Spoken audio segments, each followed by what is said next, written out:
When creating IAM policies that provide permissions to users and roles, we want to follow the common security practice of granting least privilege, in order to grant only the permissions required to perform the necessary tasks. Unfortunately, it is a very common practice to allow more permissions than necessary for reasons such as convenience or not knowing what permissions are required.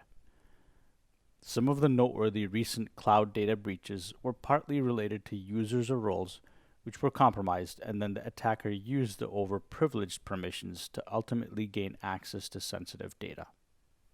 Previously, we discussed best practices around securing IAM access for users or roles. However, there will always be a risk that temporary credentials are compromised. For that very reason, it is critical to fine-tune IAM policies to restrict and limit at minimum what actions can be done, what resources those actions can be invoked on, which principal or who can execute the action, and any additional conditions that are needed, for example, requiring MFA to be enabled or allowing calls from specific source IP addresses.